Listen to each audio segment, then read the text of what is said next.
ये वाला जो एरिया यहाँ पे स्टार्ट हो रहा है, ये इंतहाई इंतहाई अहम चीज़ है। तो जब भी हम ईमी रिपेयर करते हैं तो उसका जो बेस बैंड होता है ना, वो अननोन हो जाता है। कि जो सैमसंग के फ़ोन होते हैं ना, ये कभी भी इसका ईमी नंबर डायरेक्ट रिपेयर नहीं होता। यहाँ पे जो बाइनरी होती है ना, वो आपको जो है ना इस तरह की बाइनरी होती है। आपका एक सवाल होगा कि रूट क्या चीज़ होती है। गूगल और यूट्यूब सबके पास है, लेकिन दिमाग हर किसी के पास नहीं होता। जैसे कि आपके पास फ़ोन आया, फ़ोन का जो ईमी नंबर है वो नल है। टेक्नीशियन वो नहीं जो टूल यूज़ करे, टेक्नीशियन वो है जो प्रॉब्लम समझे। तो अच्छा, आज की जो हमारी क्लास है वो क्लास नंबर 4 है। बेसिकली ये मैंने जो है ना कल पढ़ानी थी आपको, लेकिन इंटरनेट का कुछ इशू आ रहा था, इसलिए मैं ना क्लास नहीं दे सका। तो ये क्लास मैंने कहा था इससे पहले कि ये क्लास जो है ना इम्पोर्टेंट है स्पेशल बिगिनर के लिए। तो इसमें मैंने बेसिकली आपको जो है ना मेथड के बारे में जो है ना आपको बताना है कि आपने अगर मेथड को जान लिया तो आपको ये पता चल जाएगा कि आपने कौन सा टूल जो है ना यूज़ करना है। ठीक है, यहाँ पे मैंने ये मेंशन किया हुआ है, फ़ोन टूल से नहीं मेथड से ठीक होता है। ठीक है, यही चीज़ मैं जो है ना आपको इस क्लास 4 में जो बताने वाला हूँ। सबसे पहले नंबर पर स्टेप 1 है आइडेंटिफाई। अब पहले भी इससे पहले कभी एक जो है ना भाई ने ग्रुप में मैसेज किया था कि मेरे पास ये टेक्नो का फ़ोन है, इस पर कोड लगा हुआ है। तो बेसिकली हालांकि हर चीज़ मैंने आपको पहले डिटेल में बताई हुई थी, लेकिन उसने ये नहीं चेक किया कि वो जो है ना मॉडल कौन सा है और उसकी पोर्ट कौन सी है, वो एम टी के वाला है या एस पी डी वाला, कोई चीज़ भी उसने बेसिकली चेक नहीं की। तो अच्छा, यहाँ पे सबसे पहले चीज़ जो है ना वो है फ़ोन का मॉडल क्या है, वो आपने पता कराना है कि मॉडल कौन सा है। ठीक है, मॉडल जब आप को पता चल जाएगा, उसके हिसाब से हम जो है ना फिर काम करते हैं। उसके बाद आपने ये चेक करना होता है कि उसकी चिपसेट क्या है। चिपसेट बेसिकली या तो एमटी की होगी या एसपीडी की या क्वालकॉम की होगी। अब जब क्वालकॉम की मसलन क्वालकॉम की चिपसेट उसमें लगी हुई है, तो जो क्वालकॉम की चिपसेट होती है वो काफ़ी मुश्किल होती है, यानी कि वो उस तरह के जो फ़ोन होते हैं वो बड़ी बेसिकली वो बहुत मुश्किल से होते हैं। तो इस हिसाब से हम अंदाज़ा लगा लेते हैं कि वो फ़ोन जो है ना मुश्किल से होगा। अच्छा, उसके बाद हम जो है ना प्रॉब्लम क्या है वो चेक करते हैं, क्या उसमें एफआरपी लगी हुई है या उसके हमने जो है ना ईमी रिपेयर करना है, या तो फिर वो डेड है या लोगों पर स्टक है या रीस्टार्ट है। ठीक है, अगर आपने ये स्टेप स्किप किया तो आपको ये पता नहीं चल पाएगा कि आपने जो है ना कौन सा तरीका यूज़ करना है। अच्छा, यहाँ पे मैंने ना वो चीज़ें बताई हैं, ये वाला जो सेक्शन है ये सबसे इम्पोर्टेंट है। अब ये चीज़ जिसको पता चल गई, उसको पता है कि कोई भी मेरे पास फ़ोन आ जाए तो मुझे क्या करना है, कौन सा स्टेप लेना है। अच्छा, यहाँ पे बेसिकली मैंने जो है ना ये मेंशन किया हुआ है कि आपने जो है ना सबसे पहले नंबर पर बैकअप लेना है। ये 2-3 दफ़ा मैंने ग्रुप में बताया भी है कि आपने हमेशा फ़ोन का पहले जो है ना एनवी रैम का बैकअप लेना है, लेकिन किसी को पता ही नहीं था कि एनवी रैम होती क्या है। ठीक है? अच्छा, बैकअप जो है ना जब भी आप बैकअप नहीं लेंगे तो फ़ोन जो है ना वो रिस्क पर होगा। ठीक है? जब भी आप कोई काम करेंगे तो फ़ोन जो है ना जब डेड होगा तो कस्टमर जो है ना वो कहेगा हमने आपको फ़ोन जो है ना सही सलामत दिया था, आपने हमें फ़ोन जो है ना वो वापस देना है सही सलामत। तो फ़ोन जो भी हम काम करते हैं वो फ़ोन रिस्क पर होता है। अगर आप तुक्के से काम करेंगे तो इस तरह फ़ोन जो है ना डेड हो जाता है। सबसे पहली चीज़ तो ये है कि आपने हमेशा उसका फुल बैकअप लेना है। फुल बैकअप से क्या मुराद है कि अगर आपके पास अनलॉक टूल है, अनलॉक टूल को यूज़ करें, उसका बैकअप लें। ठीक है? बैकअप जब उसको बेसिकली बैकअप 2 तरह का होता है।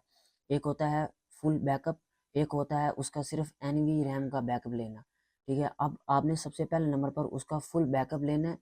जब आपका जो है ना बैकअप कंप्लीट हो जाएगा, तो वो जो बैकअप की जो फ़ाइल होती है वो 3 से 4 जीबी की फ़ाइल होती है। जब बैकअप हम ले लेते हैं उसके बाद हम कोई भी काम कर सकते हैं, चाहे फ़ोन को हम जो मर्ज़ी करें। जब भी फ़ोन कोई डेड हो जाए, कुछ भी हो जाए, हमने वही बैकअप जो है ना दोबारा उसमें जब हम लगाएँगे तो फ़ोन वहीं पर जो है ना स्टार्ट हो जाएगा। मसलन आपने जो है ना रीस्टार्ट का प्रॉब्लम था, तो जो रीस्टार्ट है ना वो दोबारा उसी जगह पर आ जाएगी। उसके बाद है लोगो स्टक या जो फ़ोन जो है ना रीस्टार्ट होते हैं। अक्सर इस तरह के जो फ़ोन अगर आपके पास आए तो सबसे पहले नंबर पर तो कस्टमर को आपने कहना है कि आपने मुझे डेटा अप्रूवल देनी है, ठीक है। ये जो तरीके हैं ना, मैं बेसिकली आपको प्रैक्टिकल क्यों नहीं करके दिखा पा रहा, क्योंकि यहाँ पे बेसिकली मैं आपको जो है ना फ़ोन करके नहीं दे सकता, करके नहीं बता सकता कि इस तरह होना है। ये मैं इसलिए बता रहा हूँ ताकि ये चीज़ें जो मैं आपको सिखा रहा हूँ ना, आपने ये चेक करना होता है कि एमटीके वाले जो फ़ोन होते हैं उसका हम बैकअप किस तरह लेते हैं। ये चीज़ आपने यूट्यूब पर सर्च करके सीखनी है, ठीक है। अगर हर चीज़ मैं आपको यहाँ पे डिटेल में सिखाना शुरू कर दूँ तो इस तरह बहुत ज़्यादा मेरा भी टाइम वेस्ट होगा, आपका टाइम भी वेस्ट होगा, ठीक है। हालाँकि मेरा मकसद यही है कि आपको सॉफ्टवेयर सिखाना, लेकिन लोगों को लोग हमेशा टूल के बारे में पूछते हैं। तो ये 2 चीज़ें जो है ना आपने हमेशा याद रखनी है। पहले तो आपने यूट्यूब पर ये सीखना है कि एमटीके वाले फ़ोन का हम जो है ना बैकअप किस तरह लेते हैं। उसके बाद ये 2 चीज़ें जब भी आपने आपके पास ये चीज़ आए कि रीस्टार्ट वाला मसला है या लोगो स्टक वाला मसला है, आपने हमेशा उसका फुल बैकअप लेना है, ठीक है। और आपने कस्टमर को ये भी बताना है कि भाई इस फ़ोन की मैंने डेट अप्रूवल लेनी है। अच्छा, दूसरे नंबर पर एमटीके वाला अगर आपके पास फ़ोन है, तो आपने ये हमेशा चीज़ याद रखनी है, जो चीज़ मैं अभी आपको बता रहा हूँ। जो एमटीके वाला फ़ोन होगा, उसकी हम हमेशा एनवी रैम का जो है ना बैकअप लेते हैं, एनवी रैम, या तो फिर हम उसका जो है ना एनवी डाटा का जो है ना बैकअप लेते हैं। पर हमारे की फर्क हाथ सा छोटा था नहीं देगा, चुप। अच्छा, उसके बाद जो है ना हमारे पास एसपीडी फ़ोन है। एसपीडी फ़ोन जो होते, एक सेकंड यार। तो यहाँ पे ना अगर मसलन आपके पास एमटीके वाला फ़ोन है, जिस तरह भाई ने ना ग्रुप में मैसेज किया था कि मेरे पास टेक्नो वाला फ़ोन है, टेक्नो हो गया या आइटल हो गया, ये जो है ना एसपीडी वाला फ़ोन होता है, ठीक है। अगर मसलन आपके पास इन्फिनिक्स या टेक्नो वाला कोई बड़ा मॉडल आ जाता है, एक दफ़ा आपने उसकी जो है ना पोर्ट चेक करनी है कि कौन सी है। मसलन वो एमटीके वाला फ़ोन है, आपने क्या करना है, सबसे पहले नंबर पर ये 2 फाइल होती हैं। जब हम उसका एनवी रैम का बैकअप लेते हैं, तो ये 2 फाइलें ही हमने उसका बैकअप लेनी होती है। फुल बैकअप और चीज़ होती है, ये एनवी रैम का बैकअप और चीज़ होती है। ये एक एनवी रैम और एनवी डाटा जो होती है ना, इसमें हमारे ईमी नंबर जो है ना राइट होते हैं, ठीक है। इसका हमने बैकअप लेना होता है। अब आप ये पूछेंगे कि अगर हम इसका बैकअप ना लें तो क्या होगा? जब हम इस चीज़ का बैकअप नहीं लेते, तब फ़ोन को जब भी हम ईमी रिपेयर करते हैं तो उसका जो बेस बैंड होता है ना वो अननोन हो जाता है या ईमी नल हो जाती है, ठीक है। ये 2 चीज़ें हमेशा होती है। जब ये 2 प्रॉब्लम आ जाती है, तब जो है ना हमें इसी एनवी रैम का जो है ना दोबारा हमें वही फ़ाइल जो है ना लगानी पड़ती है उस फ़ोन में। तो ये 2 फ़ाइलें जो है ना हमें इंटरनेट से नहीं मिलती, ये चीज़ मैं आपको बताना चाह रहा हूँ, ठीक है। अच्छा, दूसरी चीज़, एसपीडी फ़ोन अगर आपके पास आ जाए, कोई बड़ा मॉडल की बात करूँ, छोटे जो मॉडल होते हैं उसका वैसे एसपीडी वाले का आज तक मैंने कभी भी एनवी जो है ना आइटम का बैकअप नहीं लिया मैंने, ठीक है। लेकिन जो एनवी रैम और एनवी डाटा होता है इसका मैं हमेशा बैकअप लेता हूँ। अच्छा, दूसरी चीज़ ये है कि क्वालकॉम के जो फ़ोन होते हैं ना, आपने अक्सर देखे होंगे ओप्पो A37, ओप्पो A57 जो है, ये क्वालकॉम में होते हैं। क्वालकॉम में हमने हमेशा जो है ना ईएफएस का बैकअप लेना होता है। जिस तरह हम एनवी रैम और एनवी डाटा का जो ना बैकअप लेते हैं ना, सेम टू सेम हम इसका बस नाम चेंज होके ये ईएफएस नाम बन गया है। तो क्वालकॉम की जगह पर हम कौन सा नाम इस्तेमाल करते हैं, ईएफएस। तो ये बेसिकली ये चीज़ है जो मैं आपको बताना चाहता हूँ। अब मसलन मैं आपको एक एग्जांपल देता हूँ। मसलन आपके पास यहाँ पर जो है ना कोई यहाँ पे ओप्पो का एक मॉडल था, शायद याद नहीं है मुझे। अब ये चेक करिए, मसलन ये मॉडल आपके पास आ जाता है ओप्पो A58, तो मिसाल के तौर पर ये है MT के, ठीक है। अब यहाँ पे आपने क्या करना है, मैंने आपको ये बताया था कि कभी भी काम करना है तो हमेशा फ़र्स्ट ऑफ ऑल आपने ये चेक करना है कि यहाँ पे मैंने बताया कि आपने यहाँ पे ना प्रॉब्लम क्या है वो चेक करनी है। अगर आपने उसका एफआरपी रिमूव करना है, एफआरपी जब भी हम करते हैं, एफआरपी में हम कभी भी फ़ोन का बैकअप वगैरह नहीं लेते, ठीक है। वो बहुत ज़्यादा कम लेते हैं क्योंकि जस्ट हमने एफआरपी ही रिमूव करनी होती है, उसमें हमने ज़्यादातर फ्लैश नहीं करना होता। जो ईमी नंबर होता है, इसके जब भी ईमी नंबर राइट करना हो, ईमी नंबर रिपेयर करना हो, आपने हमेशा एनवी रैम का बैकअप लेना होता है, ठीक है। यानी कि उसका जो ईएफएस होता है उसका बैकअप लेना होता है। अब यहाँ पे मिसाल के तौर पर ये मेरे पास फ़ोन है, तो आपने यहाँ पे ये MTK वाला है, आपने सबसे पहले आपको पता लग गया आपने ईमी चेंज करना है, आपने NVRAM का बैकअप ले लेना है। NVRAM का बैकअप ले लिया आपने। अब चाहे इसका बेसबैंड अननाउन हो जाए और चाहे इसकी ईमी नंबर नल भी हो जाए, हमने सिंपली क्या करना है, अनलॉक टूल में आना है। ये मैं आपको अनलॉक टूल की बात नहीं कर रहा, ये मैं आपको, आप चाहे तो DFT इस्तेमाल कर सकते हैं, आप चाहे तो पिंडोरा इस्तेमाल कर सकते हैं, आप चाहे तो चिमेरा भी इस्तेमाल कर सकते हैं। हर जितने भी बड़े बड़े जो सॉफ्टवेयर होते हैं उसमें ये सहूलत दी होती है कि आपने NVRAM को जो ना NVRAM का बैकअप भी आप ले सकते हैं, उसको रीस्टोर भी कर सकते हैं। NVRAM को हम रीस्टोर करते हैं, दोबारा उसमें लगाते हैं। ठीक है, ये चीज़ आपने वही फाइल आप जब इस फ़ोन को दोबारा लगाएंगे ना, तो इसकी जो पहले वाली ईमी नंबर होगी वो आपको शो होने लगेगी। उसके बाद आप जब भी इसको रिपेयर करेंगे तो फिर दोबारा बेसमेंट अननोन हो जाएगा। उस सूरत में आपने क्या करना है, इसकी जो NVRAM होती है वो आपने अरेज कर देनी है, ख़त्म कर देनी है बिल्कुल, क्योंकि हमारे पास उसका पहले बैकअप है, आपने वो चीज़ ख़त्म कर देनी है। ठीक है, बाद में हमने उसका जो बाद में हम जब अपनी ईमी नंबर उसमें लगाएंगे तो वो राइट हो जाएगी। इस तरह से मैं आपको समझाना चाहता हूँ। ठीक है, अब यहाँ पे ये चीज़ हो गई क्लियर। उसके बाद अब ये चीज़ है, बैकअप कब लेना चाहिए, ये चीज़ अहम है जो अक्सर लोगों को पता ही नहीं होती।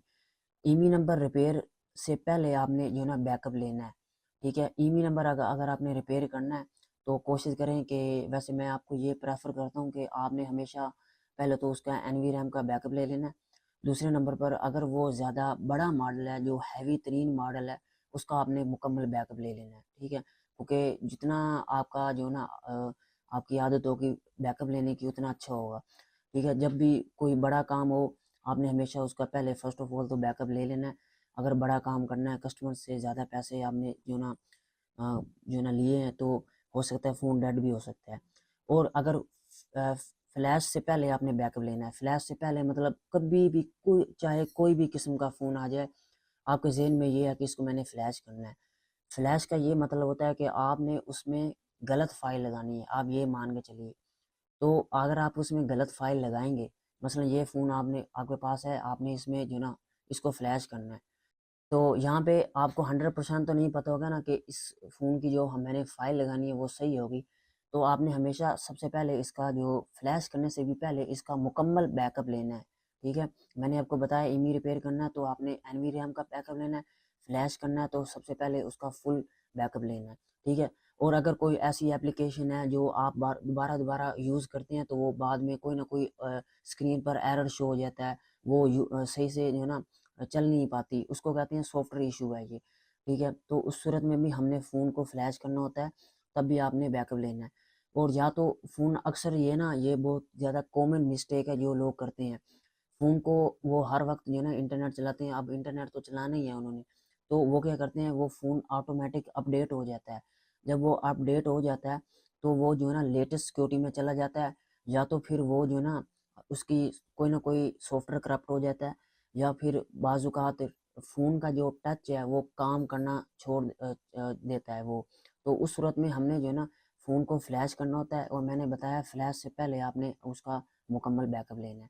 ठीक है, और दूसरे नंबर पर बाज़-औक़ात जब भी कोई ऐसा फ़ोन आपके पास आ जाए जिस फ़ोन को आपने रिपेयर करना है, तब आपने उसको रिपेयर करने से पहले जो है ना साफ ज़ाहिर सी बात है कि उसकी सिक्योरिटी हाई होगी। जब भी कोई सिक्योरिटी हाई होगी तो हमेशा हमने उसको डाउनग्रेड करके फिर उसको जो है ना हम रिपेयर करते हैं। डाउनग्रेड जब करते हैं तो साफ ज़ाहिर है हम उसको फ्लैश करते हैं। तो फ्लैश की फ़ाइल जो हमें नहीं पता हम सही लगा रहे हैं कि नहीं लगा रहे, तो हमने बैकअप लेना है। ठीक है, सिंपल रूल है कि काम करने से पहले आपने बैकअप लाज़िमी लेना है। ठीक है, ये थोड़ी-सी मोटी-मोटी सी चीज़ें हैं। अब ये आप देखें यहाँ पे ना सिर्फ़ आपने ही क्लास को ज्वाइन किया हुआ है। तो ये जो मैंने 2 चीज़ें आपको बताई हैं ना, ये चीज़ें सिर्फ़ एडवांस लोगों को ही पता होता है, जो इस फ़ील्ड में प्रोफ़ेशनल होते हैं उनको पता होता है। अब ये चीज़ यहाँ पे मैं आपको पता है क्यों बता रहा हूँ, क्योंकि ग्रुप में लोग इतने ज़्यादा मैसेज कर रहे होते हैं कि उनको पता ही नहीं होता कि शुरू में क्या करना है। तो बेसिकली ये चीज़ मैंने बता दी है, अब ये चीज़ आपने सीखनी है कि बैकअप किस तरह लिया जाता है क्वेलकम फ़ोन का, एसपीडी फ़ोन का और एमटीके फ़ोन का। ये चीज़ें आपने यूट्यूब से सीखनी है। ज़रूरी नहीं है कि ये चीज़ मैं आपको यूट्यूब पर सिखाऊँ, क्योंकि पहले तो एक तो मेरे यूट्यूब पर पहले भी एक स्ट्राइक आ चुका है, तो मैं कोशिश कर रहा हूँ कि अगर स्ट्राइक ख़त्म हो जाए तो इंशाल्लाह मैं भी वीडियो आपको बेसिकली जो ना अच्छी तरह समझाऊंगा जो चीज़ रह गई है। अच्छा, अब मिसाल के तौर पर आपके आपके पास अब यहाँ पे ये मैंने दिए हुए है। अब ये मान के चलिए कि आपके पास फ़ोन आया और उस फ़ोन का जो ईमी नंबर है वो नल है, ठीक है, 00 या है ही नहीं, बिल्कुल शो ही नहीं हो रहा, ठीक है। ईमी number null and base band unknown, ठीक है, ये दोनों एक ही जो ना प्रॉब्लम है। तो इस तरह के जो मसले हैं ना वो हम किस तरह हल करते हैं और ये आते क्यों हैं और इसको हल किस तरह किया जाता है। पहली चीज़, आपने ना ये दो मसले अगर आपके फ़ोन में आ जाए, कोई कस्टमर लेके आ जाए, आपने ये चेक करना है क्या वो हार्डवेयर जो ना प्रॉब्लम है या तो फिर वो सॉफ्टवेयर प्रॉब्लम है, ठीक है। इसमें जो हार्डवेयर वाला प्रॉब्लम होती है ये थोड़ा सा जो ना ज़्यादा मुश्किल होती है, लेकिन जो सॉफ्टवेयर वाली प्रॉब्लम होती है वो थोड़ी सा कम होती है। यानी कि 90% चांस होते हैं जो ना सॉफ्टवेयर के, ये अगर एरर आ जाए 10% चांस होते हैं हार्डवेयर का, ठीक है। ये ज़्यादातर हार्डवेयर के जो मसले आते हैं, मसलन आपके पास रेडमी फ़ोन आया, रेडमी फ़ोन में ईमी नंबर नल है, बेसबैंड भी अननोन है, तो वो जो है ना 100% जो है ना हार्डवेयर का मसला होगा। ये ज़्यादातर रेडमी फ़ोन में आते हैं, ठीक है। रेडमी फ़ोन का जब एनवी डाटा करप्ट हो जाता है वो एक एरर है, वो मैं आपको बाद में समझाऊंगा जब हम रेडमी फ़ोन को रूट करना सीखेंगे, उसमें वो एरर आता है। अच्छा, इस सूरत में हमने क्या करना होता है, ये जो ना जब भी इस तरह का अगर ईमी नंबर नल हो जाए या बेस में नल होता क्यों है, जब हम फ़ोन को फ्लैश करते हैं तब ये जो ना ईमी नंबर नल हो जाता है या बेस बैंड जो है ना अननोन हो जाता है। आपने फ्लैश से पहले भी उसका जो एनवी रैम का बैकअप होता है वो ले लेना है, मैंने आपको पहले बताया है, ठीक है। अगर फिर भी यही इशू आ रहा है, आपने क्या करना है, ये मैं सॉरी बता रहा हूँ आपको, ये जो ना करना क्या है, आपने आपने एनवी रैम का बैकअप लेना है। और दूसरी चीज़, अगर मसलन ये हम एक तो या तो ये फ्लैश से आता है, आपने फ्लैश किया ईमी नंबर नल हो गई, एक ये इससे आता है, दूसरा आपने ईमी नंबर रिपेयर की ईमी नंबर नल हो गई या बेसबैंड नल हो गई, ये दूसरे तरीके से आता है, ठीक है। ये दो ही मेन यानी कि प्रॉब्लम है जिससे ये जो है ना ईमी नंबर नल हो जाता है, या ज़्यादातर मेन पॉइंट होता है जो फ्लैशिंग वाला, इससे होता है। अच्छा, अब इसको फिक्स कैसे करना है, फिक्स करने के लिए आपने जो ना जो इसकी एनवी रैम की फाइल है वो आपने किसी भी हाल में तलाश करनी है इंटरनेट से। या तो आपने ये फ़ोन है, ये फ़ोन आपने इसका जो ईमी नंबर और बेस बैंड अननोन हो गया, आपने इसका एनवी रैम का बैकअप भी नहीं लिया, तब आपने सेम टू सेम इस तरह का फ़ोन लेना है और उसकी जो ईमी नंबर और सॉरी बता रहा हूँ एनवी रैम है वो आपने दोबारा उस फ़ोन में लगानी है, तब जाके वो जो है ना फ़ोन सही होता है। और आपने अगर फिर भी ना वो सही हो तो आपने क्या करना है, सिंपली एनवी रैम को अरेज कर देना है, एनलॉग टूल से, डीएफटी से, किसी भी टूल से आपने सिंपली उसका एनवी रैम का जो डाटा है वो अरेज कर देना है, ख़त्म कर देना है। जब वो आप ख़त्म करेंगे फिर आप दोबारा उसको जब रिपेयर करेंगे वो 100% फिक्स हो जाता है। ज़्यादातर यही तरीका जो है ना यूज़ होता है। ये जो मैंने ये येलो कलर का निशान यहाँ पे लगाया हुआ है ना, ये बहुत ज़्यादा कॉमन मिस्टेक है जो अक्सर आती है। ये कोई भी यूट्यूब पर जब भी आप इस तरह की जो मसले देखेंगे ना वो आपको कभी भी डिटेल में नहीं सिखाएंगे। आपने ये चीज़ आपने सिर्फ कोई वीडियो देखनी है, उसमें आपने आइडिया जो है ना कॉपी करना है, आपको खुद ब खुद ये चीज़ जो है ना समझ में आ जाएगी। अगर वो हार्डवेयर का मसला है, मसलन अगर वो जो है ना सॉफ्टवेयर का मसला नहीं है, हार्डवेयर का मसला है, हार्डवेयर में आपने मुख्तलिफ तरह की जो उसकी फार्मवेयर होती है, जो फ्लैश फाइल होती है, वो आपने लगा कर चेक करनी है, ठीक है। अगर वो क्लियर हो जाए तो ठीक है, वरना उसका जो आर एफ आई सी होता है वो आपने चेक करना है।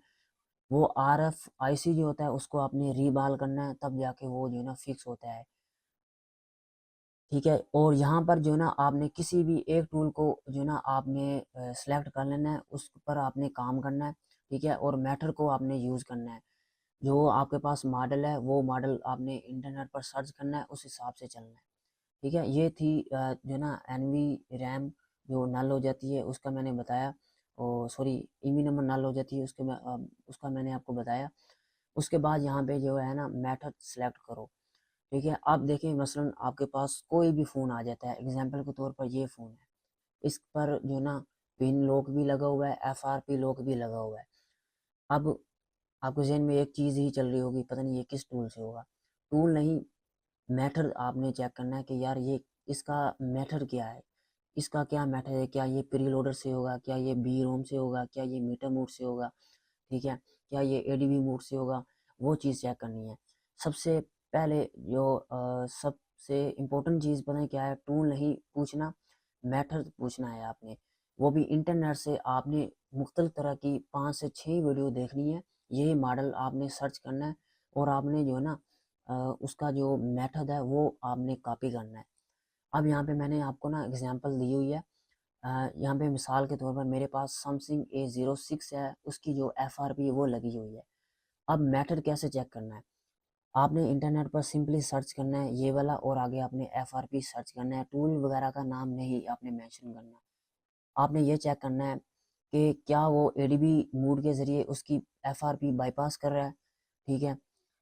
फिर आपने ये चेक करना है क्या उसमें जो ना उसने वो कोई कम्बिनेशन फाइल लगाई हुई है, जिस ना समथिंग फाइल में एक फ्लैश के ज़रिए उसमें कम्बिनेशन फाइल होती है, वो लगाते हैं तो उसकी FRP जो है ना वो रिमूव हो जाती है, ठीक है। वो चेक करनी है क्या वो उससे हो रही है।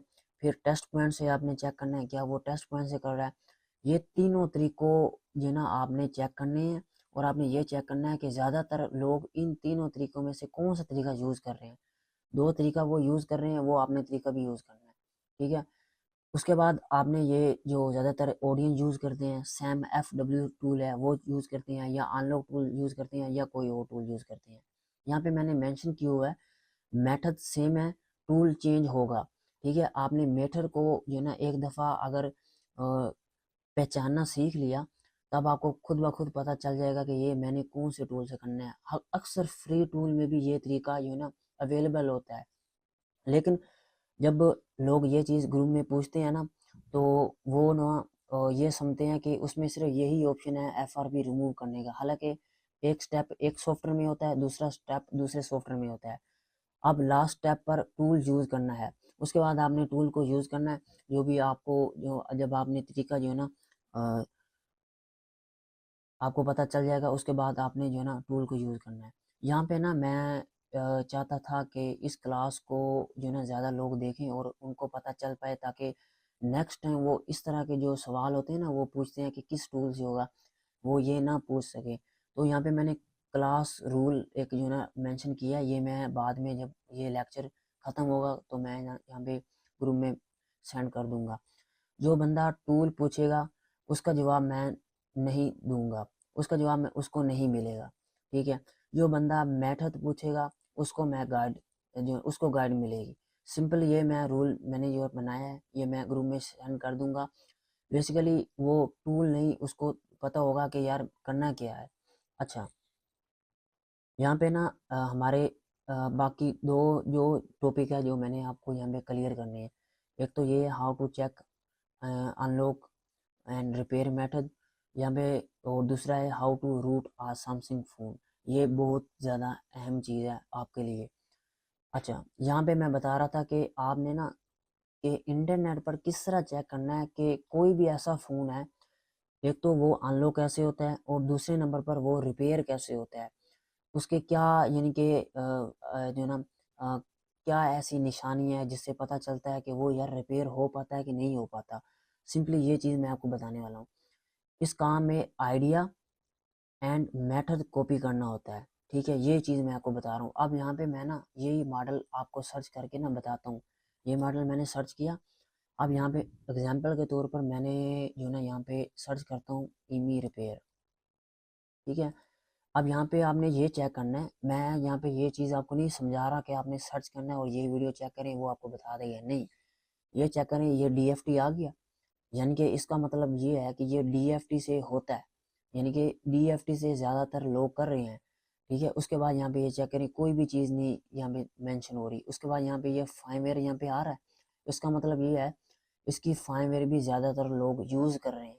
जब यूज़ कर रहे हैं या तो फिर वो डाउनग्रेड कर रहे हैं या तो फिर वो अपडेट कर रहे हैं, एक काम तो कर रहे हैं। अब यहाँ पे मैंने ये सिंपली सर्च किया और यहाँ पे मैं ना कोई वीडियो वैसे ओपन नहीं कर पाऊँगा, क्योंकि यहाँ पे फिर ये वीडियो कल यूट्यूब पर अपलोड होगी तो कॉपीराइट का मसला बनेगा। अब यहाँ पे सिंपली एक काम मैं करता हूँ, मैं ना यहाँ पे इस वेबसाइट को ओपन कर लेता हूँ, और ये वाला जो तरीका है ना ये मैं बाद में स्किप कर दूंगा, ठीक है। तो यहाँ पे ये चेक करें, ये है 4G Emmy repair done with unlock tool, ठीक है। और ये अनलॉक टूल भी यहाँ पे मेंशन है, और यहाँ पे ये DFT भी मेंशन है। यानी कि ये ज़्यादातर लोग किस टूल से कर रहे हैं, DFT से या अनलॉक टूल से कर रहे हैं, ठीक है। ये चीज़ जो है ना देखने वाली होती है। अब सिंपली आपने क्या करना है, किसी भी, अब यहाँ पे ये चेक करें, फिक्स इनवैलिड एंड, यहाँ पे कहाँ गया ये नल जो है ना ईमी नंबर बता रहा है, यानी कि रिपेयर करने के दौरान ये ईमी नंबर नल भी हो जाता है, ठीक है। अब आपको ये पता चल गया ईमी नंबर जब नल हो जाता है तो हमें सबसे पहले NVRAM का बैकअप लेना है। तो ये चीज़ होती है आइडिया लेने वाली। जो लोग प्रोफेशनल होते हैं वो यही काम करते हैं, वो वीडियो को ओपन भी नहीं करते, सिर्फ उसके टाइटल से भी देख के पता चल जाता है कि उन्होंने कौन सा टूल यूज़ किया है। अब ये जो 4G वाला फ़ोन है ना, ये चेक करें, ये मॉडर्न मीटा टूल है, इससे भी लोग कर रहे हैं, ठीक है। ये होती है चीज़ आइडिया लेने वाली। अब मैंने यहाँ पे कोई भी वीडियो प्ले नहीं की, या ना ही मैंने पहले देख के रखा हुआ, मैं यहाँ पे सिंपली आपको जस्ट जो ना टाइटल से देख के बता रहा हूँ लोग मैटर क्या यूज़ कर रहे हैं। अब ये मीटर मोड में लोग पता क्या करते हैं, ज़्यादातर लोग मीटर मोड में लेके जाते हैं, उसके बाद उसका ईमी नंबर रिपेयर हो जाता है। यहाँ पे ये पंडोरा इस्तेमाल कर रहे हैं, ठीक है। पंडोरा सबसे पहले नंबर पर सॉफ्टवेयर आता है जो ना सॉफ्टवेयर की फील्ड में। अच्छा, यहाँ पे ये चीज़ होगी। अब यहाँ पे मैं वीडियो को बाद में स्किप कर दूंगा जब, ठीक है। अच्छा, ये चीज़ हो गई। ये चीज़ जब आप यहाँ पे वीडियो चेक करेंगे ना, ये वाली वीडियो चेक करें और ये वाली वीडियो चेक करें, आपको इंशाल्लाह पता चल जाएगा कि आपको ये जो रिपेयर इस्तेमाल कर रहे हैं ना, ईमी नंबर रिपेयर कर रहे हैं, वो आपको पता चल जाएगा। यहाँ पे मेरे पास एक एग्जांपल है, मैं आपको यहाँ पे चेक करवाता हूँ। ये चेक करें, ये ना एक मॉडल है, एक सेकंड, मॉडल, हाँ, ये है मॉडल टेक्नो स्पार्क 10 प्रो है। अब यहाँ पे ना समझने वाली पता क्या चीज़ है, वो ये चीज़ है, ये चेक करें। ये ना इसने क्या किया, ये इसका ईमी नंबर रिपेयर करना था, इसने क्या किया, यहाँ पे CM2 को यूज़ किया। ये मैंने एक वीडियो देखी थी, उसमें उसने CM2 को यूज़ किया। फिर मैंने एक और वीडियो देखी, उसमें उसने ये क्या किया, मॉडर्न मीटर इस्तेमाल किया, ठीक है। मीटर में लेके गया, मीडियाटेक पोर्ट आई, इसने ये लगाया, ये हो गया, ठीक है। अब फिर मैंने एक और वीडियो देखी, उसमें इसने क्या किया, ये DFT से किया, DFT के ज़रिए इसने ये किया, ठीक है। ये DFT से भी हो गया। उसके बाद मैंने फिर एक और वीडियो देखी, उसमें उसने क्या किया, ये अनलॉक टूल को इस्तेमाल किया। अब यहाँ पे जो चीज़ समझने वाली है वो ये है कि यहाँ पे आपने जो ना मेथड को कॉपी करना है, टूल को कॉपी नहीं करना। अब यहाँ पे ये चेक करें, जब लोग यानी कि मुख्तलिफ टूल से कर रहे हैं, इसका मतलब ये है कि ये किसी भी टूल से हो जाएगा। ये चीज़ होती है देखने वाली, ठीक है। तो इस तरीके से हम जो है ना पता कराते हैं कि वो फ़ोन हो पाएगा कि नहीं हो पाएगा।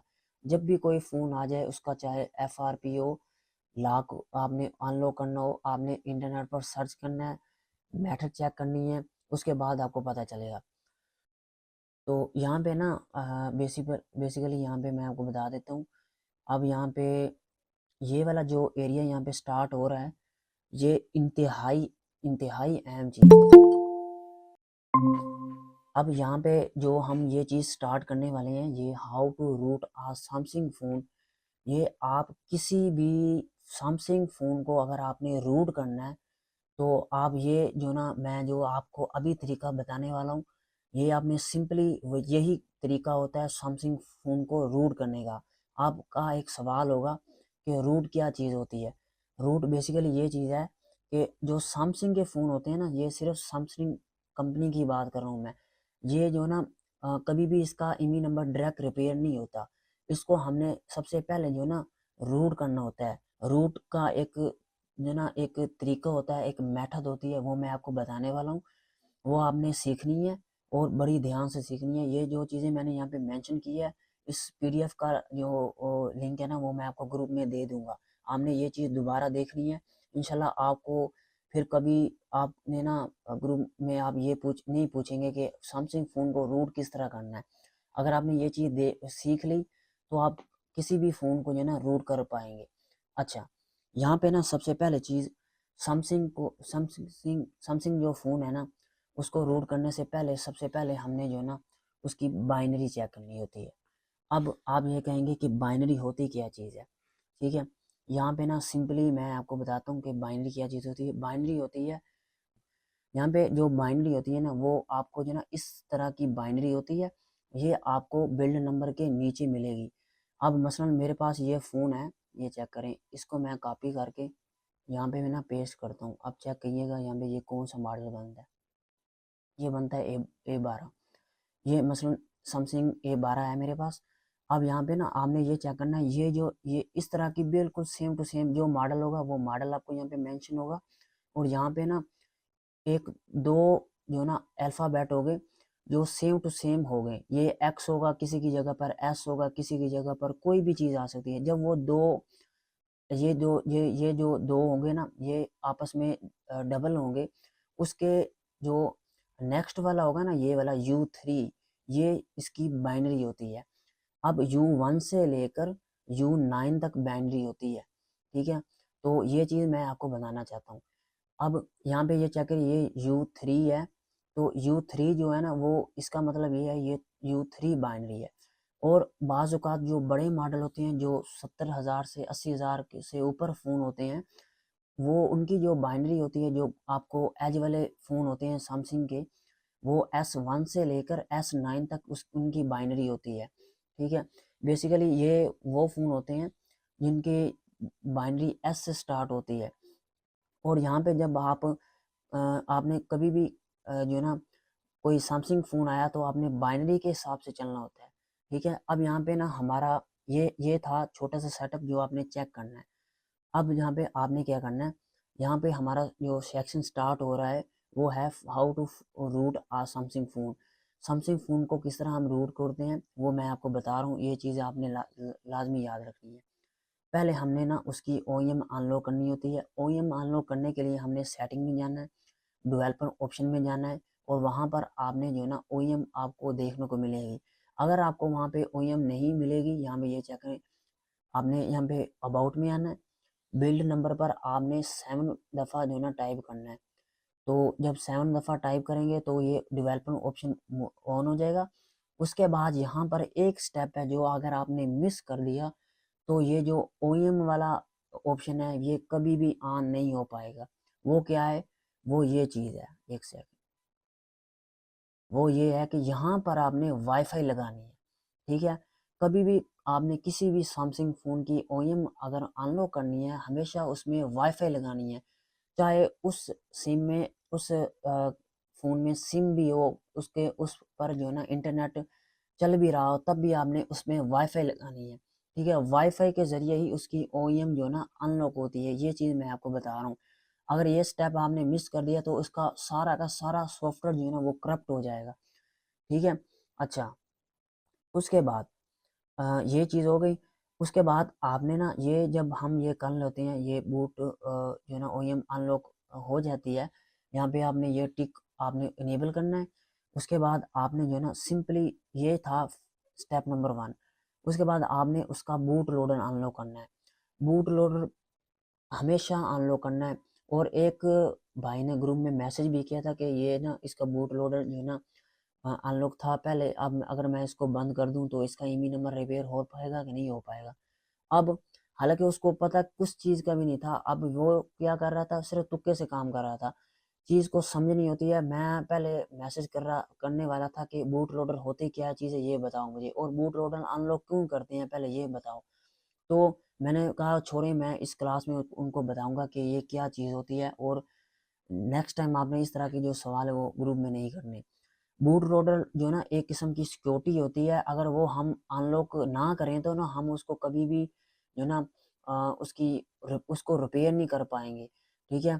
तो बूट लोडर हमने हमेशा अनलॉक करना होता है, तब जाके हम उसकी ईमी नंबर रिपेयर करते हैं। बूट लोडर अनलॉक करने के लिए आपने सबसे पहले OEM अनलॉक करनी है। अनलॉक हमने वो कर ली। उसके बाद आपने जो ना सैमसंग फ़ोन को डाउनलोडिंग मोड में ले जाना है। डाउनलोडिंग मोड में लेके जाने के दो तरीके हैं। पहला तरीका ये है ओल्ड मॉडल, दूसरा तरीका है जो लेटेस्ट मॉडल है। जो ओल्ड मॉडल होते हैं वो वॉल्यूम अप डाउन और होम बटन से जाते हैं। तो वो आपने जो ना, आपको पता होगा, वो जब कोई भी मॉडल है तो वो आपने जस्ट सिंपली यहाँ पे सिलेक्ट करना है और टाइप करना है, और आपने यहाँ पे मेंशन करना है डाउनलोडिंग मोड इंटर। तो आपको पता चल जाएगा कि वो आपने किस तरह डाउनलोडिंग मोड में लेके जाना है। ये छोटी छोटी चीज़ें होती हैं, ये भी लोग ग्रुप में पूछ रहे होते हैं, भाई इसको डाउनलोडिंग मोड में किस तरह लेके जाना है। यही चीज़ आप जब यहाँ पे सिंपली आप यहाँ पे सर्च करेंगे ना, तो आपको खुद ब खुद पता चल जाएगा कि डाउनलोडिंग मोड में किस तरह लेके जाना है। ये खुद ब खुद अब तो यहाँ पे एआई मोड भी आ गया है। ठीक है, यहाँ पे कोई चीज़ आपको नहीं पता चलती, ये एक एक सेकंड की वीडियो होती है, ये भी आपको पता चल इससे भी पता चल जाता है कि आपने किस तरह लेके जाना है, ये चेक करें। ठीक है, ये चीज़ होती है। उसके बाद जो लेटेस्ट मॉडल होते हैं ना, उनका सिंपली पता है क्या मसला है, वॉल्यूम अप और डाउन जो ना आपने प्रेस करके रखना है। वॉल्यूम जो सॉरी बता रहा हूँ, डाउन डाउन यहाँ पे डाउन आना था, तो आपने वो जो ना प्रेस करके रखना है और सिंपली केबल लगा देनी है। आपने जो लेटेस्ट मॉडल है उसमें आपने केबल लगानी है, तो वो जो है ना डाउनलोडिंग मोड में चला जाएगा। जब वो डाउनलोडिंग मोड में चला जाएगा तो वो ना इस वाले टैब में आ जाएगा। ठीक है, एक सेकंड।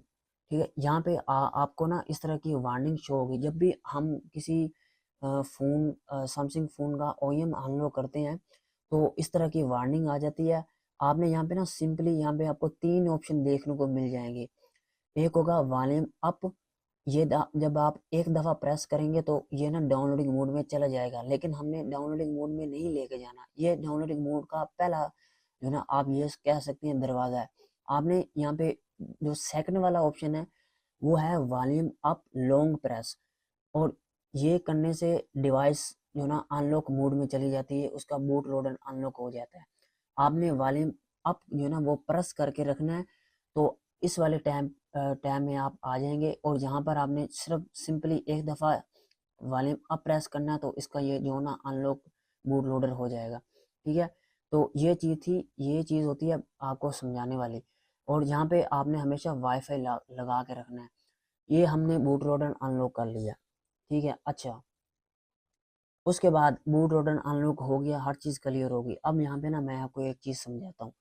आपने सिंपली यहाँ पे आना है, और यहाँ पे आपने सिंपली जो मैंने आपको बाइनरी बताई है, वो बाइनरी आपने जो ना बाइनरी नहीं लिखनी, आपने यहाँ पे सिंपली मॉडल को जो ना सर्च करना है, और आपने जो ना इस वाली वेबसाइट पर आना है, और यही वेबसाइट पर आना है, और किसी वेबसाइट पर नहीं जाना।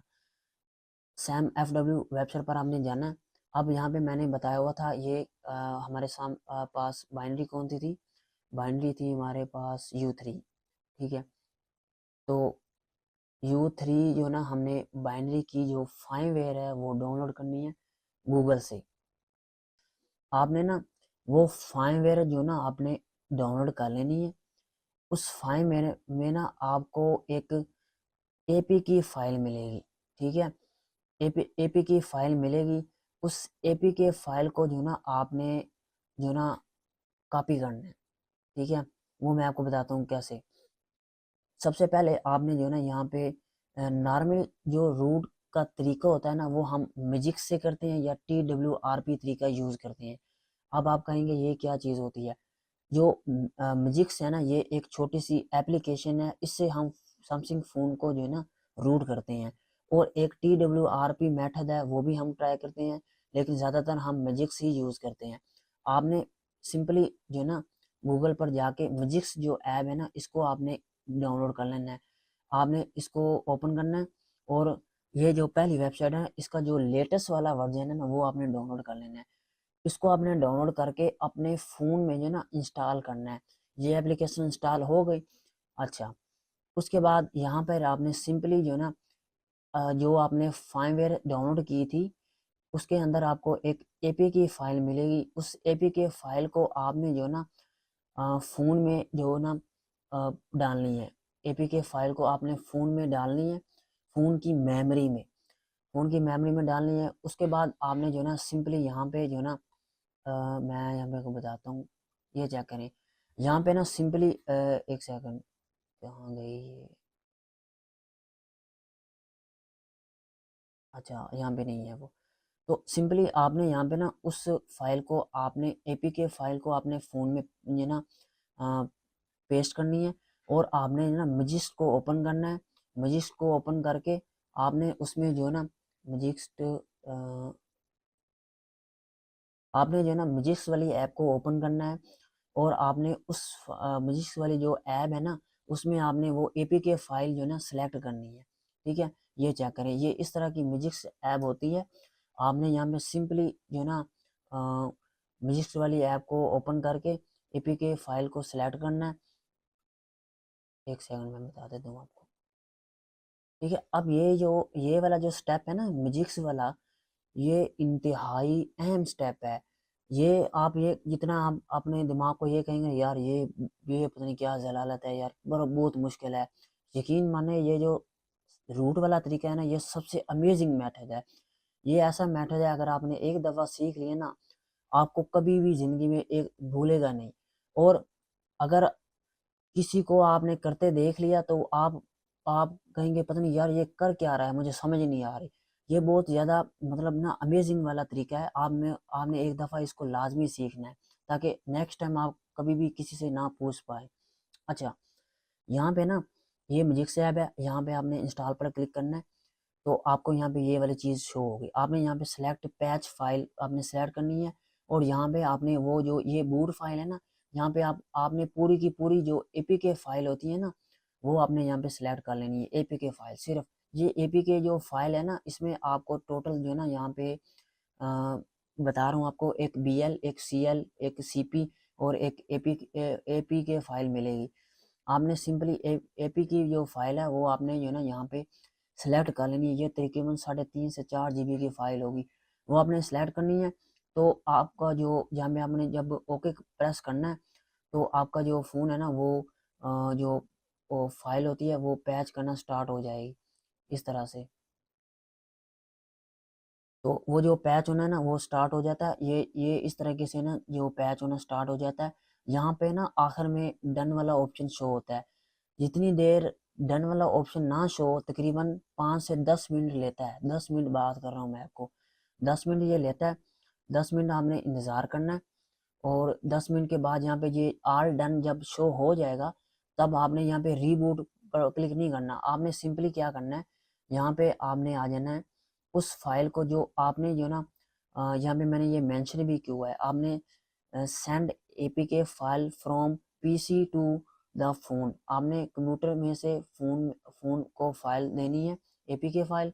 और उसके बाद जब ये बूट डन हो जाए ये वाला, तब आपने सिंपली जो उसका जो रीनेम होकर फाइल आएगी वो होगी एपीके पैच्ड फाइल। ठीक है, वो आपने कॉपी करनी है इनटू पीसी। फिर आपने वही उसका जो फ़ोन की जो मेमोरी है ना उसके अंदर डाउनलोडिंग वाला ऑप्शन फोल्डर होगा, उसके अंदर एपीके पैच्ड फाइल आपको मिल जाएगी। वो आपने कॉपी करके आपने फ़ोन में लेके आनी है। उसके बाद आपने ओडियन टूल को डाउनलोड करना है, ये फ्री टूल है। ये आपको सैम FW जो वेबसाइट है यहाँ पे इस वेबसाइट पर आपको देखने को मिल जाएगा। उसके बाद सिंपली आपने ये जो सैम FW वाला जो सॉफ्टवेयर टूल है वो आपने जो ना यहाँ पे ओपन करना है। यहाँ पे इसका जो तरीका है वो यहाँ पे मैं आपको बताता हूँ। आपने 3 पॉइंट जो ना 1.4 यूज़ करना है या 1.3 यूज़ करना है। ठीक है, 13 या 14 इस्तेमाल कर लें, 13 ज़्यादा इस्तेमाल कर लें वो ठीक है, 13 इस्तेमाल कर लें। 13 जो है ना वो ओल्ड वर्जन के लिए इस्तेमाल होता है, 14 जो है ना वो ज़्यादा हैवी वर्जन के लिए इस्तेमाल होता है। यहाँ पे सिंपली आपने क्या करना है, आपने यहाँ पे वो जो AP फाइल है ना यहाँ पे क्लिक करके एपीके फाइल को सिलेक्ट करना है। यहाँ पे जब ये शो हो जाएगा एक एपीके फाइल एडिड, यानी कि वो ऐड हो गई है, तब आपने सिंपली अपने फ़ोन को डाउनलोडिंग मोड में लेके जाना है। सैमसंग फ़ोन को डाउनलोडिंग मोड में लेके जाना है और सिंपली यहाँ पे जब डाउनलोडिंग मोड में चला जाएगा ये एक ब्लू कलर का साइन होता है। इससे ये पता चलता है कि फ़ोन जो है ना डाउनलोडिंग मोड में जा चुका है, उसकी पोर्ट आ चुकी है। तो उसकी जो पोर्ट का नाम है वो COM6 है। तब आपने यहाँ पे स्टार्ट पर क्लिक कर देना है। जब ये स्टार्ट पर क्लिक करेंगे तो ये यहाँ पे एक ग्रीन ग्रीन कलर की लाइन होगी वो चलेगी ये वाली और यहाँ पे पास हो जाएगा। फ़ोन जब जो ना दोबारा वापस ऑन होगा तो वो तकरीबन 10 से 15 मिनट के बाद ऑन होगा तो वो फ़ोन रूटेड होगा। अब फ़ोन रूट है या नहीं है वो किस तरह चेक करना है, सिंपली आपने जो ना म्यूजिक्स वाली जो ऐप है ना वो ओपन करनी है। ठीक है, अगर अनइंस्टॉल ऑप्शन रेड है तो इसका मतलब ये है कि फ़ोन जो है ना वो रूट है। यहाँ मैं आपको चेक करवाता हूँ, ये चेक करें, ये वाला ऑप्शन मैंने आई थिंक यहाँ पे निकाला हुआ है। हाँ, ये चेक करें। अब यहाँ पे चेक करें, ये इस वाले ऑप्शन में जब हमने म्यूजिक्स वाले ऐप को ओपन किया था, यहाँ पे इस वाले जगह पर क्या आपको वो अनइंस्टॉल वाला ऑप्शन दिखाई दे रहा था? नहीं, क्योंकि हमारा फ़ोन रूट ही नहीं था। एक और चीज़ मैं स्टेप जो ना बताना आपको भूल गया हूँ, वो ये है, यहाँ पर ना जब भी म्यूजिक्स वाली ऐप आपने लगानी है, तब आपने यहाँ पे वाईफाई को लाजमी जो है ना अटैच कर लेना है। वाईफाई हमेशा ज़रूरी है, हर बार आपने वाईफाई लगानी है। बूट लोडर अनलॉक करना है तब भी वाईफाई लगानी है, म्यूजिक्स वाली ऐप लगानी है तब भी आपने वाईफाई लगाना है। अच्छा, यहाँ पे हमारा जो फ़ोन है वो रूट नहीं था। जब हमने यहाँ पे म्यूजिक्स वाले फ़ोन को दोबारा रूट किया तो ये जो ना अनइंस्टॉल म्यूजिक्स वाला ऑप्शन शो हो जाएगा। तो ये जो है ना, इसका मतलब है, इसका ये मतलब होता है कि फ़ोन जो है ना वो रूट हो गया है। ठीक है, उसके बाद आपने सिंपली यहाँ पे ना ईमी नंबर रिपेयर बेसिक जो है वो मैं आपको यहाँ पे बताता हूँ। सिंपली आपने यहाँ पे ना, अच्छा हम थे यहाँ पे, कहाँ पे थे, हाँ रूट पर। तो बेसिकली बात कर रहा था कि ना फ़ोन को रूट किस तरह, रूट हमने कर लिया, रूट को चेक करने किस तरह करना है वो मैंने यहाँ पे आपको बता दिया। अब यहाँ पे ना हमारे 1, 2 और 3 जो है ना टॉपिक रह गए हैं। तो बेसिकली उसके बाद हमने जो है ना म्यूजिक्स वाली जो ऐप है उसको हमने ग्रैंड करना है। ये जो आपने ग्रैंड करना है, ये आपने ग्रांट कहते हैं इसको, सॉरी ई आना है यहाँ पे, ग्रैंड। तो ये आपने इसलिए करना है, जब भी आपने कभी उसको जब हम रूट कर लेते हैं तब आपने हमेशा जो है ना, एक सेकंड यहाँ पे मैं मेंशन कर देता हूँ, आपने हमेशा जो है ना ग्रांट करना होता है। उसके बाद आपने जो है ना जब भी उसका ईमी नंबर टाइप करना है, या जो है ना आपने अगर ईमी नंबर रिपेयर करना है तो वो जो है ना ग्रांट मांगता है। तो ग्रांट हमने वो अलाउ मांगता है, अलाउ की जगह पर हमने ग्रांट जो है ना सिलेक्ट करना है। उसके बाद जो है ना सिंपली यहाँ पे ना अ, हमने जो है ना नंबर राइट करने हैं। सैमसंग फ़ोन को रूट करने के दो तरीके हैं, सॉरी बता रहा हूँ, रिपेयर करने के दो तरीके हैं। पहला हम उसको नंबर लगाते हैं, ये पहला स्टेप है। ठीक है, दूसरा हम उसको आखिर में पैच शॉर्ट फाइल लगाते हैं। ये बेसिकली कोई फाइल नहीं होती, ये सॉफ्टवेयर में ना एक ऑप्शन होता है। ईमी रिपेयर करने के बाद जब हम ईमी रिपेयर कर लेते हैं तो उसके जो नंबर है वो रिपेयर हो जाते हैं, लेकिन सिग्नल नहीं आते। सिग्नल रिपेयर करने के लिए हमें पैच शॉर्ट जो ना करना पड़ता है। और मैं आपको बता रहा हूँ कि ये जो है ना ये हम जो रिपेयर करने के लिए टूल यूज़ करते हैं वो Z3X यूज़ करते हैं और चिमेरा यूज़ करते हैं। इन दो टूल के अलावा, तो इन दो टूल के अलावा ना हम जो ना सिर्फ और कोई भी सॉफ्टवेयर इस्तेमाल नहीं करते। अच्छा, तो यहाँ पे ना बेसिकली यार सॉरी, क्योंकि ना बच्चे वगैरह है तो तंग कर रहे हैं। अच्छा, यहाँ पे हमारे दो टॉपिक रह गए हैं, मैं यहाँ पे जल्दी जल्दी क्लियर कर लेता हूँ ताकि जो ना और लंबा लेक्चर ना हो। यहाँ पे इम्पोर्टेंट नोट, रूट फ़ोन पर जो है ना आपने कभी भी ये 3 काम नहीं करने। No reset, no update, banking app काम नहीं करती। जब भी कोई सैमसंग फ़ोन आपने रूट किया, चाहे दुनिया का कोई भी सैमसंग फ़ोन रूट आपने करना है, वो ये 3 काम नहीं करेगा। ना तो आपने, चाहे आपने जो ना 1 लाख वाला फ़ोन भी लिया हो, उसको भी आपने रूट किया ना, तो वो रीसेट जब आपने करना है तो वो उसका रूट ख़त्म हो जाएगा, वो जो ना ईमी नंबर उड़ जाएगा। तो ना ही तो आपने उसको रीसेट करना है, ना आपने उसको जो है ना अपडेट करना है। और उसमें बैंक एप्लीकेशन जो है ना वर्क नहीं करती, ये चीज़ मैं आपको बता रहा हूँ। ठीक है, अच्छा यहाँ पे जो है ना मैंने यहाँ पे मेंशन किया हुआ है, टेक्नीशियन वो नहीं जो टूल यूज़ करे, टेक्नीशियन वो है जो प्रॉब्लम समझे। तो ये चीज़ मैं आपको बताना चाह रहा हूँ कि गूगल और यूट्यूब सबके पास है, लेकिन दिमाग हर किसी के पास नहीं होता। तो ये चीज़ मैं आपको समझाना चाह रहा हूँ कि आपने जो भी चीज़ जो ना सीखनी है, आपने जस्ट आइडिया लेना है, दिमाग को यूज़ करना है, उस हिसाब से आपने जो है ना इंटरनेट पर सर्च करनी है। ठीक है, ये चीज़ थी जो मैंने आपको पढ़ानी थी। इंशाल्लाह आपने क्लास ज्वाइन की, आपने पहले भी क्लास ज्वाइन की थी, इंशाल्लाह आपको पता चल गया कि आपने किस तरह फ़ोन को ना रूट करना है। और मैं आपको बताना चाह रहा हूँ कि कुछ ऐसे भाई हैं जो जो अभी भी सॉफ्टवेयर की फील्ड में आगे बढ़ना चाहते हैं, लेकिन उन्हें कोई समझाने वाला नहीं है। ठीक है, मेन जो पॉइंट है वो ये है कि जो ये चीज़ होती है, ये थ्योरी कोई भी इतना डिटेल में लोग नहीं जो ना बताते। तो ये थी आज का जो हमारी क्लास है ना, वो हमारी कंप्लीट हो चुकी है। अगर आपका कोई सवाल है तो आप जो ना पूछे, मैं जो ना, वरना हम क्लास को यहाँ पे एंड कर देते हैं।